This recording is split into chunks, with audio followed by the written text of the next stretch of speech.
Bonjour à tous et à toutes, donc aujourd'hui on se retrouve pour une nouvelle vidéo. Je suis désolée si le cadre a changé, mais vers la mi-novembre j'ai décidé de changer totalement l'emplacement des meubles de ma chambre. Donc je suis désolée si la lumière vient de derrière et non vraiment d'en face comme avant. Mais mon bureau avant, il se retrouvait juste là, où il y avait ma tête d'oreiller. Et donc voilà, donc j'ai changé d'emplacement. Donc je suis désolée si la luminosité n'est pas très bonne. N'hésitez pas à me dire ce que en commentaire ce que vous en pensez, pour essayer de trouver, voir si je peux trouver un aménagement devant ma bibliothèque qui est juste à côté. Comme ça j'aurai peut-être une lumière sur ma tronche. Je suis désolée, donc aujourd'hui on se retrouve pour la lecture de DG, donc du mois de novembre. Je suis désolée, je n'ai lu aucun livre, j'en ai commencé 2 et je les ai absolument pas terminés.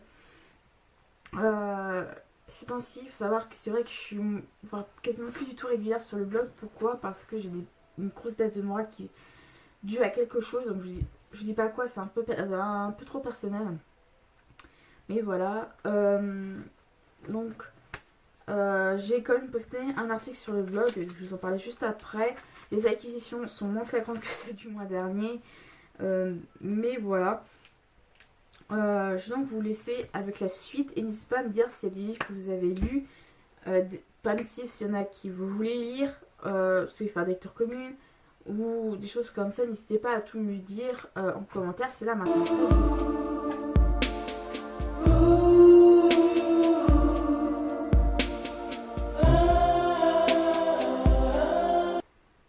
Alors comme ça, comme vous avez pu voir, j'ai posté un article sur le blog quand même pour avoir posté moi quelque chose sur le blog pendant le mois. J'ai donc posté un question décisif sur comment je m'organisais pour mes rendez-vous sur mon blog. Je vais bientôt faire la vidéo qui va avec, sauf que voilà, je l'ai fait déjà 2 fois, ça m'a très vite saoulé. Là je me dis il faut vraiment que je m'organise différemment pour faire la vidéo, donc de comment je m'organise sur la blogosphère, pour mes rendez-vous sur la blogosphère. Et est-ce que je vous montre ou pas des choses qui sont un petit peu en dehors du blog mais que j'utilise quand même. N'hésitez pas à tout me dire parce que c'est toujours intéressant. Donc voilà.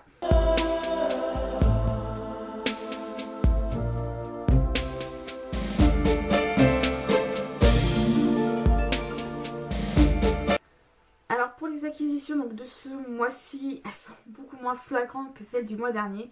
Donc pour ceux qui ne se souviennent pas, donc le mois dernier, au mois d'octobre, début octobre, il y a eu la 25e heure du livre au Mans. C'est un peu le salon du livre du Mans en gros. Et pour ceux qui ne se souviennent pas, j'ai acheté une grosse pile à lire.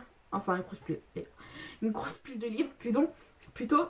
Et assez conséquente. Donc pour ceux qui voudraient savoir toutes mes acquisitions du mois d'octobre 2014, je vous mettrai de toute façon les lectures de DGL liées à ce mois en question. Du mois d'octobre pour que vous vous rendiez compte de tout ce que j'ai acheté en livre. Donc j'ai commencé déjà à lire en livre, à vous présenter les livres, il y a 2 livres et 2 jeux vidéo. Les acquisitions de ce mois-ci sont à 95% composées de choses en rapport avec Assassin's Creed. Je suis désolée. Mais pour ceux qui ne savent pas, je suis une très grande fan de la saga de jeux vidéo Assassin's Creed, qui éditait chez Ubisoft. Donc voilà, donc j'ai d'abord commencé à vous présenter les livres qui sont pas en lien avec Assassin's Creed et tout le reste c'est que de l'Assassin's Creed. Alors le site que j'ai acheté qui n'a rien à voir avec Assassin's Creed, c'est Les Héritiers de Kidiev, donc le tome 7, Le Conquérant, d'Anne Robillard, édité sur Michel Lafon. Je vais pas vous lire le résumé parce que c'est un tome 7, déjà d'une pour pas vous spoiler, mais en grosse partie pour pas spoiler moi. Je vous explique, j'ai le tome 5 et 6 dans ma page, donc si je vais pas me spoiler en lisant le résumé du tome 7, ça va être beaucoup plus simple, donc voilà. Donc pour ceux qui s'intéressent, j'ai le tome 7 dans ma palle et le tome 6, donc si vous voulez faire des lectures communes, ça m'arrangerait parce que plus tard qu'ils sont dans ma palle. Parce que là, je suis encore au tome 16, j'ai déjà 2 tomes de Héritiers d'Anquilles que j'ai pas lu et j'aimerais bien les sortir de ma palle. Donc là, on va rentrer vraiment dans une plus grosse acquisition, donc qui est toute liée à Assassin's Creed.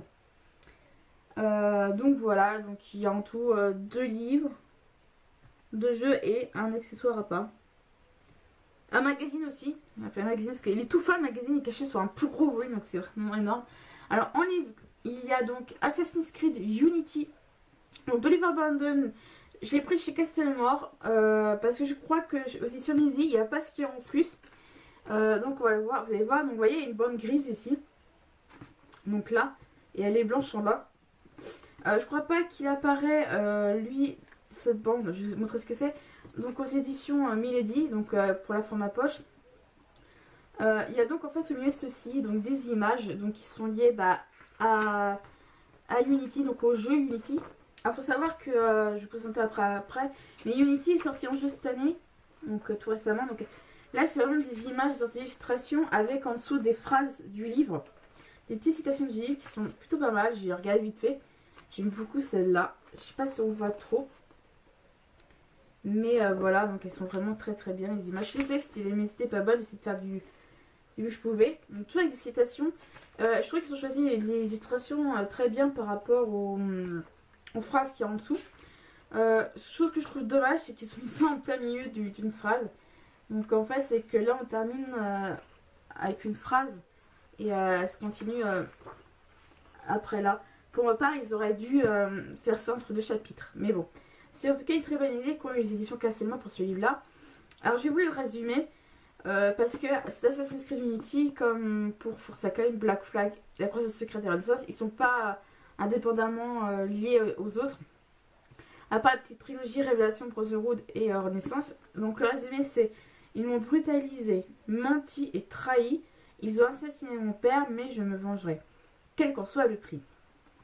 1789, la révolution est aux portes de Paris. Le peuple se dresse contre l'oppression de l'aristocratie, inondant de sang les rues pavées de la capitale. Mais la justice révolutionnaire se paie au prix fort. Alors que les inégalités entre les riches et les pauvres sont à leur paroxysme et que la nation se déchire, un jeune homme et une jeune femme tentent de venger tous deux ce dont les a privés. Arnaud et Élise ne tardent pas à se retrouver plongés au beau milieu du conflit qui oppose les assassins et les Templiers depuis plusieurs siècles déjà, dans un monde où les dangers sont plus redoutables qu'ils n'auraient imaginé d'après le succès d'Ubisoft. Donc on suit donc, j'ai regardé vite fait le livre, donc on suit donc les deux jeunes gens de la couverture, donc Arnaud et Élise. Donc j'ai regardé, là où Forsaken traite un journal intime, celui-là en traite deux, donc celui-là d'Arnaud, celui-là d'Élise, donc voilà. Un autre livre que je trouve vraiment plutôt pas mal et qui est assez costaud en lui-même, c'est celui-là, donc c'est Tout l'art d'Assassin's Creed Unity. Donc c'est de Paul Davis, ou Davis, je sais pas comment ça se prononce. Et c'est aux éditions Eugene et Menin. Donc voilà. C'est en fait un livre où il y a tout simplement toutes les esquisses du jeu. Donc le résumé c'est liberté, égalité, fraternité ou la mort. Paris 1789, la révolution est en marche et toute la ville est plongée dans le chaos et la terreur. Alors que se décide le destin de toute une nation, un jeune homme du nom d'Arnaud mène sa propre quête pour devenir un vrai maître assassin. De la chute de la Bastille à l'assassinat du roi Louis XVI, il va plonger dans une lutte sans merci pour le pouvoir.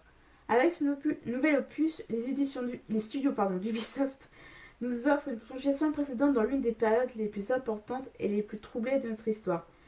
Des mois durant, leurs artistes et développeurs se sont attelés à reconstituer le plus fidèlement possible le Paris oublié de la fin du XVIIIe siècle. J'ai encore un peu de mal avec les chiffres romains, je suis désolée.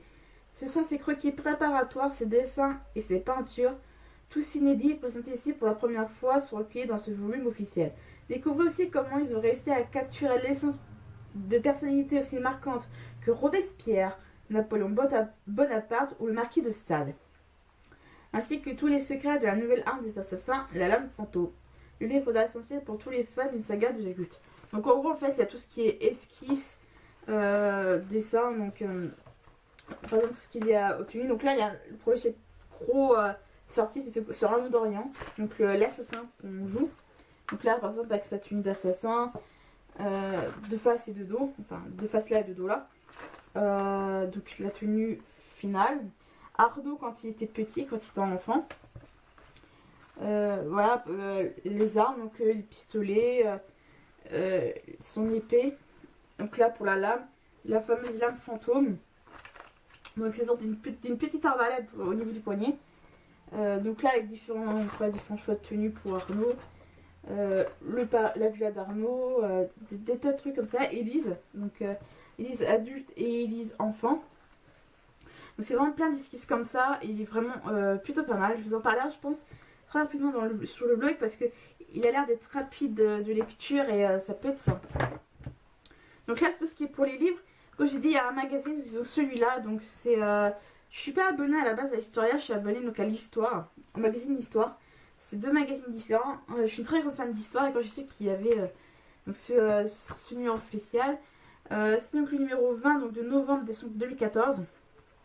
Donc d'Historia c'est un numéro spécial, donc c'est la Révolution française du chaos à l'unité et est sorti pour la sortie d'Assassin's Creed Unity tout simplement. Ça va être un magazine sympa si on veut ressortir des trucs sur la Révolution française. Donc comme on l'a remarqué, Unity est basé donc, sur la Révolution française. Donc là pour traiter avec Unity, donc j'ai commandé en fait Ubisoft depuis 2007, si je ne me trompe pas, le premier Assassin's Creed de 2007, ils sortent tous les ans un nouvel opus d'Assassin's Creed. Cette année ils en ont sorti 2. Pourquoi 2 Parce que il y a un jeu donc Unity et Valve sur les next gen, donc les nouvelles consoles, c'est-à-dire PS4 et Xbox One. Ils ont sorti un autre pour les plus vieilles consoles, donc PS3 et Xbox 360. Donc j'ai donc acheté Assassin's Creed Unity donc d'Ubisoft, donc je l'ai pris sur la PS1, n'importe quoi, Xbox One. Alors pour l'instant je peux pas y encore y jouer, vous allez dire pourquoi avoir acheté juste pas la console. C'était à mettre au mois d'août. Comme mon frère qui est aussi adore les jeux vidéo, on va beaucoup à Micromania. Et avec Micromania, il disait que si on précommandait celui-là avant le 31 août, le 10 décembre, donc très prochainement, va avoir un tirage au sort, parce que c'est pas un concours, et on peut gagner la Xbox One. Donc il faut l'avoir commandé celui-là sur Unity sur Xbox One. J'espère la gagner, sinon je m'offrirai à Noël la Xbox One, comme ça je peux être sympa à jouer. Donc c'est Paris 1789. Toute la ville est plongée dans le chaos et la terreur. Je découvrirai ça et découvrirai les forces qui agissent dans l'ombre de la révolution. Donc comme vous avez pu remarquer depuis le début, Unity se déroulera pendant la Révolution française. Ce sera la deuxième révolution traitée. Pourquoi la deuxième révolution traitée? Parce que dans Assassin's Creed 3, pour ceux qui connaissent bien la saga, comme moi, qui ont joué à tous les jeux ou qui ont lu tous les livres, Assassin's Creed 3 le roman Assassin's Creed Forsaken se déroule notamment pendant la Révolution américaine. Donc voilà, c'est pour ça que j'ai la deuxième révolution. Et je vais également pris c'est pour ça que j'ai un Assassin's Creed avec mon frère version collector. C'est celui qui est sorti sur PS3 Xbox 360. Moi j'ai pris sur PS3 parce que déjà tous les Assassin's Creed qu'on a, on les a déjà sur PS3. Donc autant l'a pris sur PS3. C'est donc le deuxième Assassin's Creed qui est sorti cette année. C'est donc Assassin's Creed Rogue. Donc là c'est édition collector. Et c'est balèze la boîte. Sauf que j'ai l'édition collector, ça fait vraiment plaisir. Donc elle est présente comme ça. Donc on enlève, je vous verrai ce qu'il y a dedans. Donc là on a le symbole des assassins et donc le symbole des templiers. Dans de la glace, parce que la majorité se passe dans l'Atlantique Nord. Donc elle s'ouvre comme ça, de haut en bas, donc les deux parties se détachent. On a le jeu. Donc voilà, avec le CD dedans. Alors le jeu il est dans la console, j'y jouais tout à l'heure, donc c'est pour ça. Là ça compte pas. Il y a ceci, donc je l'ai déjà fait voir sur Instagram. C'est le CD des bandes son du jeu. C'est-à-dire que c'est vraiment un CD. Donc voilà. Et là-dedans il y a toutes les bandes son du jeu. Donc, et comme je dis sur Instagram, j'adore beaucoup. Il y a ceci, on voit pas, même avec la lumière, je suis désolée. En fait, là on voit. Donc il y a marqué Assassin's Creed Rogue. En fait, quand on voit en noir, en fait, comme ça on voit pas du tout. Parce qu'on met un peu la lumière, on voit. Donc il y a Assassin's Creed Rogue, en fait, c'est marqué Assassin's Creed Rogue et le symbole. Assassin's Creed Rogue, c'est-à-dire le symbole des assassins totalement fracassé. Si on peut dire comme ça. Il est comme ça. Et c'est ils appellent ça un artbook, si je ne me trompe pas. Oui, c'est en fait dedans tous les dessins pour Rogue. En fait, c'est une version miniature de tout l'art d'Assassin's Creed Unity, mais que pour Rogue, il est beaucoup plus petit. Et moi, j'ai beaucoup ces deux pages-là, les deux premières, qui sont donc sur chez Patrick Cormac, qui est donc le personnage qu'on joue. Et il y a dedans ceci.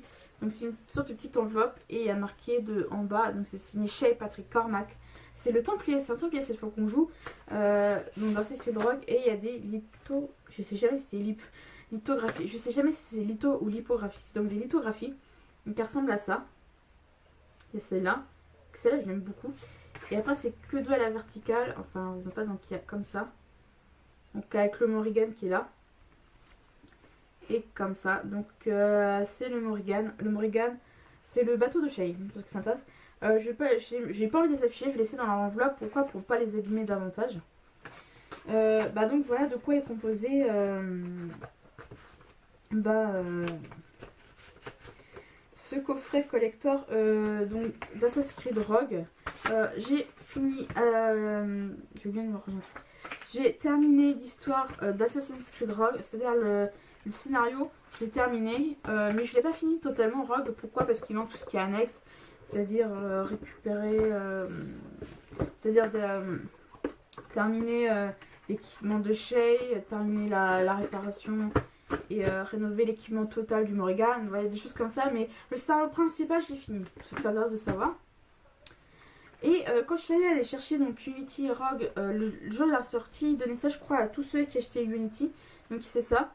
Et c'est désolé avec l'humidité qui est pas très bonne. Il y a donc un petit sachant de long, donc il y a en fait marqué, donc là on a le symbole des assassins qui est scindé en deux là, et il est marqué Assassin's Creed Unity. Alors le symbole des assassins scindé en deux représente le symbole des assassins coupé qui représente un peu la guillotine. Donc c'est un argent sec en velours, et dedans il y avait ça, c'est un médaillon. Donc il est assez large, donc il n'y a pas du tout de fermoir en fait, ils l'ont bouclé après avec un anneau totalement pour pas que tout se détache. Et en fait on peut facilement l'insérer comme ça, donc je peux le faire pour mieux vous présenter.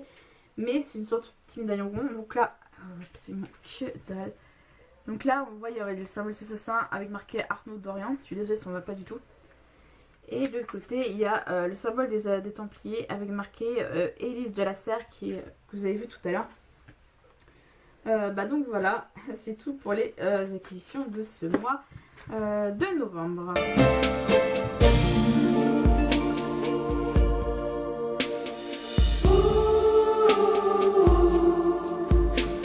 Alors là je vais passer vraiment aux emprunts médiathèques, donc comme c'est pour beaucoup je vais à la médiathèque. Je vais commencer par vous présenter les CD, j'en prends toujours des CD. C'est une lubie chez moi tout le temps. Donc j'ai emprunté Musique du Monde, The Kenny Hour de Johan McIver et Christophe Saunière. Donc voilà, c'est de musique écossaise si je ne me trompe pas. J'ai emprunté Le Chant du Mont Saint-Michel, donc voilà.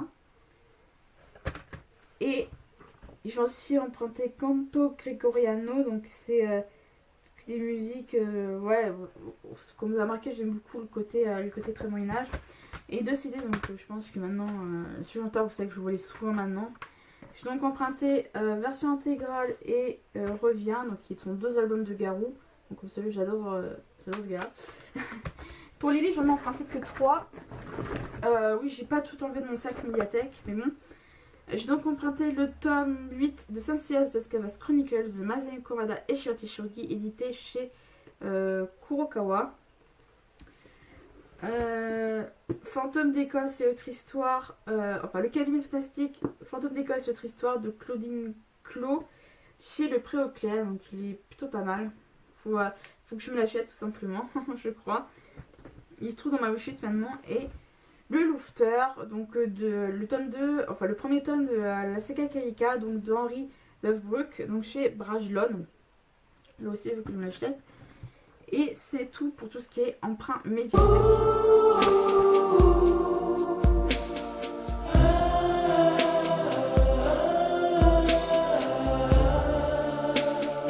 Pour ce mois de décembre, je vais donc lire, je pense, un max de livres où j'ai vraiment envie de vider ma page ce mois-ci. Donc j'ai l'intention de terminer, si possible, C'est le son mort de Patrick Graham chez Fleuve Noir et la confrérie d'Archeron, donc de Cyril Pujol chez edilivre.com. Parce que vous voyez, je l'ai commencé, j'en suis à là. Et pour Si le son mort, j'en suis à quasiment un peu plus du quart là. J'avais tout ça. Parce que c'est vraiment, je suis vraiment à fond dedans. Donc autant que je les termine. J'ai l'intention aussi de vous lire, de vous présenter donc tout l'art d'Assassin's Creed Unity. Et de lire, donc ces deux livres me font penser à Noël, puis ça fait un an que je les ai. Donc je vais lire les deux tomes du Grand Voyage. Donc le Grand Voyage, donc le tome 1, Mohawks et le Peuple d'en haut. Et le tome 2, donc la quête de Mohawks, donc de Nicolas Vanni chez Pocket. C'est des livres que vraiment, en plus on a plein de Noël, les couvertures font très Noël, donc faut très période hivernale, donc ça peut être plutôt pas mal. Si j'ai le temps de tout ça, je vais donc évidemment lire Assassin's Creed Unity pour être vraiment à jour.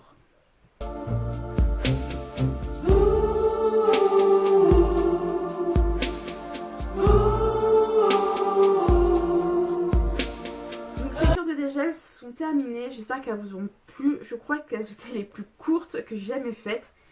Donc n'hésitez pas à me dire ce que vous en pensez. Et à se penser que l'emplacement maintenant il est bien ou au contraire est-ce qu'il faut que je rechange de lieu. Sur ce, je vous dis donc de passer de bonnes lectures et de bonnes fêtes de fin d'année. Donc notamment Noël. À bientôt.